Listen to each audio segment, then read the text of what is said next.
Hi Scorpio, welcome to your December 2023 Astro-Tarotscope with me, Raphael from Radiant Reality.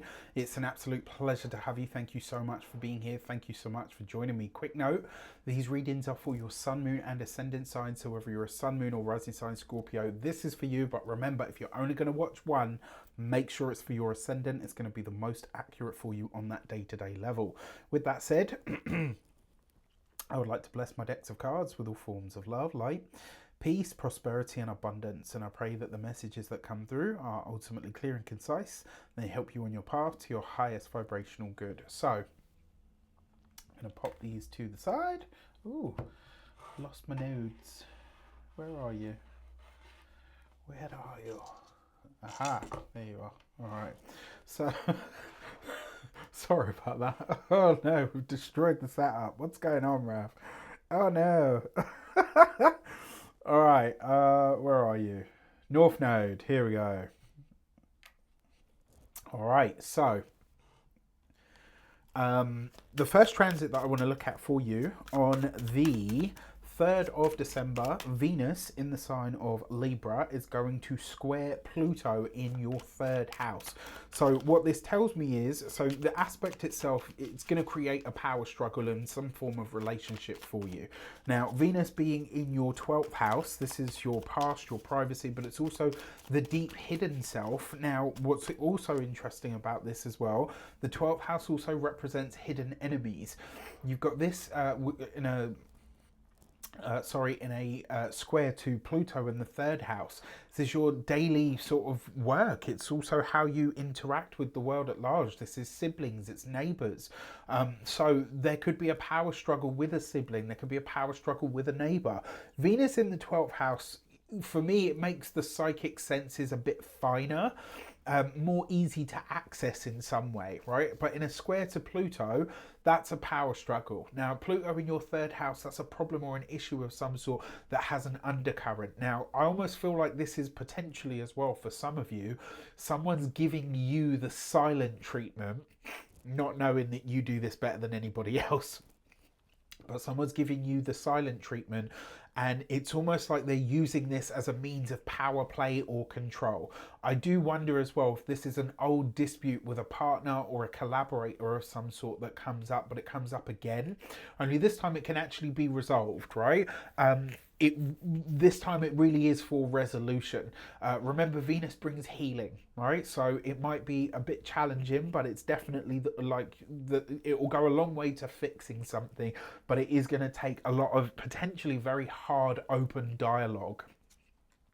So for this, you have the Ace of Pentacles. Okay, so it's likely around a financial matter. With the 3 of Pentacles, okay, so this is something that's divulged to you, and then the 6 of Pentacles. So this is all about money, right? Whatever conversation this is, excuse me, whatever words are being had, whatever's being withheld, whatever's coming to light, whatever is being shared, it has something to do with a financial matter, with a material matter. And for a lot of you, the 3 of Pentacles is a card of learning, right? So this is new information that's going to find you in some way because it's next to the Ace of Pentacles. And then you got this with the 6 of Pentacles, which means there's a power struggle here, a power struggle over something financial or something of a monetary nature. And it may be to do with an interaction where you collaborate with, work with, connect with somebody on that one-to-one sort of level or basis. So it'll be interesting to see how this shows up and how you guys kind of speak about it in the comments if if it's not too personal. So on the 5th of the month, Venus is going to move into your sign, right? So that's really nice because wherever Venus comes into our sign or into the 1st house, she beautifies you in some way. She makes you more appealing. She makes it easier to request things from other people, especially people that you work with on a one-to-one basis, or even people that you have financial connections or commitments with or to. The question becomes, what do you desire? What do you need? After whatever issues have come up previously this month, the communications at the start of the month, there's a chance for you to heal it, right? It may even turn into some kind of creative endeavor, which is possible. Venus then immediately comes into a trine with Saturn in the sign of Pisces. That's going to be a steadying influence, right? It's really going to help because Venus in your sign, I'm sorry to say, but she's in her fall here. One, she's far away from home because she rules the opposite sign, and two, she's in the sign before yours, so she's not in a space where she can really bring her best forward. But in that steadying trine to Saturn, I actually love this, right? Especially because it's in the 5th house of pleasure. You might have actually found it harder recently to access joy or pleasure or to do things that felt more fun. But because of this connection to Venus, there's a really nice energy here of, it's kind of like a breaking out of jail, even if it's just for a little bit, right? It's kind of like, no, I'm going to enjoy myself. I'm going to make sure that I have whatever I need to enjoy myself, and I'm going to make sure I take advantage of it. At the same time as this, the moon in Virgo, Mercury in Capricorn, and where are you? Jupiter in the sign of Taurus is going to be setting up a lovely grand trine. That's happening in the background for you, right? What's happening in the background for all of us, but it's setting up a really harmonious energy with relationships in the background, especially setting a harmonious energy that allows your future plans or even your daily or local environment to be enhanced in some way. And either a sibling, a cousin, or a neighbor might be playing a supportive role here in some regard. For this, you've got the Justice card, so maybe making a commitment of some sort with the 6 of Swords to doing some kind of travel with the 4 of Cups. So you might be acutely aware that the finances that you need aren't available for something, but this kind of, it feels to me like it's going to set you on a path of saying, okay, this might not be available to me now, but what's it going to take for me to make this happen? For a lot of you, you might be thinking about, an international or overseas connection of some sort as well. And with the Justice card, this is a contract of some sort that may have been on hold up until now, or a commitment that you wanted to make, but it's like whoever else you had to work with or be involved with wasn't ready or wasn't willing to play ball in some way.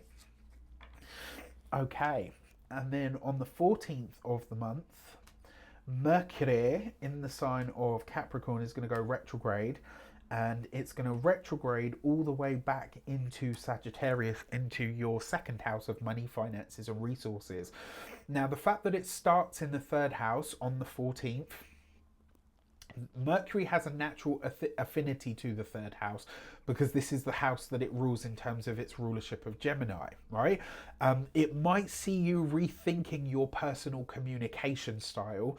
You might also be doing some kind of commercial activity like sales, but it's probably going to be something that you've already sold before. So it's like you're bringing an old service back, you're bringing an old product back, or you're starting to make a certain thing that you used to once upon a time.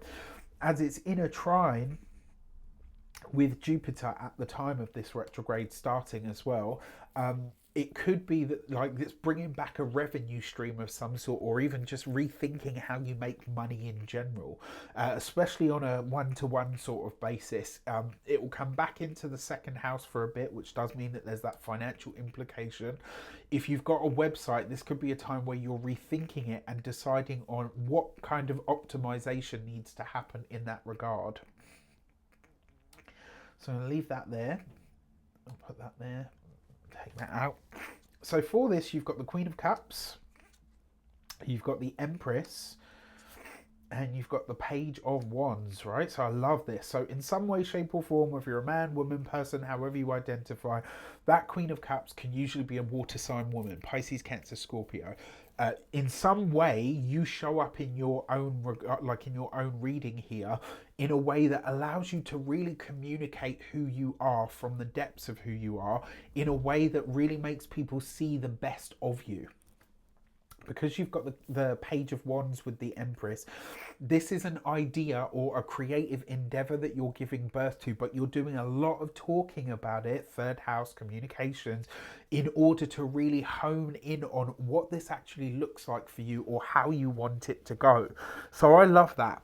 Right now, the Queen of Cups, usually a water sign woman, comes into contact here with the Empress. Whenever a court card shows up with the Empress, this is usually somebody that is either very self-aware in terms of their body consciousness, or somebody that is very easy on the eyes. So this is someone that's really beautiful, that could really, and that's how you'll know them. If you're coming into connection with somebody, you're coming into connection with somebody that's actually very beautiful, or really, you know, they're easy on the eyes. All right, and this will likely be, because it's in the third house, we're talking about your local area. Speaking of sales and commercial activities, if you haven't got your year ahead reading, they are up and out there for your purchasing pleasure. So they're $7.99 a piece this year, or you can get the bundle for $49.99. You can get all of that on the link in the description box below. Your year ahead life path numbers, how to calculate it, how to check out your personal year vibration as well. All of that is free. It's on YouTube. You can check that out. And this year, I went even further than that and created the New Year, New Frequency product for you, which is a short, sharp, focused, energy work based mini course. You can do this in like 3, maybe 4 days, depending. This is really about helping you at an energetic level get ready and prepared for what is set to be a pretty important year. If you don't understand why, check out the Universal Year Overview energy video that I put out. You are you're Scorpio, right? So your natural attunement is to the number 8. And this is a universal year 8 in 2024 that we're going into. You can check this out. There are a handful at this point of discount codes left, so you can get it for £99 instead of 111, should I say. Trust me, I am super proud of this. You do not want to miss it. It's really going to assist you, 1, to get ready for the year's energies, and 2, to excel. All right, with that said, let's get into your next transit, which is Mars is going to come into a conjunction with Mercury, and both of those are going to square Neptune in Pisces. And as if that wasn't enough, there's going to be a full moon in the sign of Cancer at the same time. So this is on the 27th of the month. Now, a financial matter could boil over at this time, right? So you've got Mars and Mercury in the sign of Sagittarius at this point. Mercury's already challenged here because it's in the sign of its fall. And it's retrograde as well. Mars is going to be really activating that energy, and they're going to be squared to Neptune, which always brings some kind of cloud or fog or maybe even deception. Because this is coming into contact with your second house, there's some desire that you have for yourself when it comes to your financial outlook. Maybe, you know, and because Neptune's involved, I will say, and it's in your 5th house, this might be some kind of pleasure, some kind of leisure that you like, something that you desire, something that feels leisureful or pleasurable for you, that is either overpriced or that you overestimate the value of. The second house is your values, right? And it's also your money. Neptune in that 5th house. So it's like you're seeing this thing and you're like, no, I want it. It's beautiful. I love it. It's going to give me all of the pleasure and all of the feels. And actually, it's not worth the price. And you're so, like, this might be a time for you to ask the question, am I so attached? Like, if you're selling something, ask yourself the question, because you might be overpricing this thing that you want to sell because of your emotional attachment to it. So you need to ask yourself at this time, if something that you've put out into the world is not selling, you have to ask yourself, is this actually worth what I'm asking for it? Or is it my emotional connection to it that I am allowing myself to overprice it? Because of that full moon, there's going to be a lot of big energy around emotions at this time anyway. You got this with the 7 of Wands, something potentially boils over. You got this with the 6 of Cups and the Tower card, right? this could really, it could get a little bit intense. And because of the Six of Cups with the Tower, you might, how you remember something may not be how, you know, how something actually is. Excuse me. Ooh. And you are being asked to really pay attention to how you feel, because I think that's going to be dictating a lot at this moment, and maybe not necessarily for the better. All right, so be honest with yourself here. Is something worth fighting for, or are you just fighting for it or overpricing it because of the emotional attachment that you have? That's what really does need to be asked here. All right, so on the 12th of the month, we have your new moon in the sign of Sagittarius, which is your second house new moon. So second house new moon is all about your money, finances, resources, how you make your money, what your revenue stream is, and also your personal and self-worth values and esteem. And for this, you have, oh, okay, that card seems to want out. The Gate 7 and Discipline. And the message behind this card is not just about discipline, it's also about applying the hard work. So the hard work, I guess, that you're doing around your finances is to ask yourself, what am I overestimating at this time? Where is it that I maybe am overshooting, or where is it that I'm allowing things to get out of proportion because of how I feel about something? And then finally, your full moon, so moon in Cancer, sun will be in Capricorn at the time,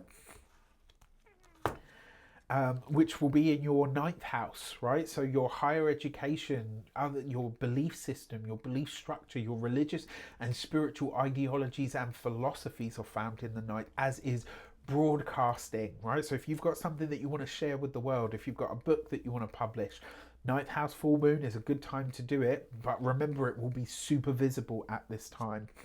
And for this, you've got the Gate 19 and sensitivity. So listen to what your intuition is telling you at this time, because something that needs to be changed or adapted will be highlighted to you at this time. And what's coming up here is effectively you will be given the right instruction, what it is that you need to release, what it is that you need to kind of move away from, or where it is that a belief system has taken you so far but will take you no further. And you've got to have the guts and the sensitivity to know which is which and when is when. Okay, so with that said, I wish you an abundance of all of that good stuff. I just want to say from my heart to yours, thank you so much for all of your support throughout this year. It really does mean a lot. Whether you do or don't celebrate, whether it is Yule, Kwanzaa, Hanukkah or Christmas, I really do thank you so much for all of your support, and I hope you have a wonderful holiday season. Please look after yourselves and your loved ones. Take care, and I'll see you in the new year.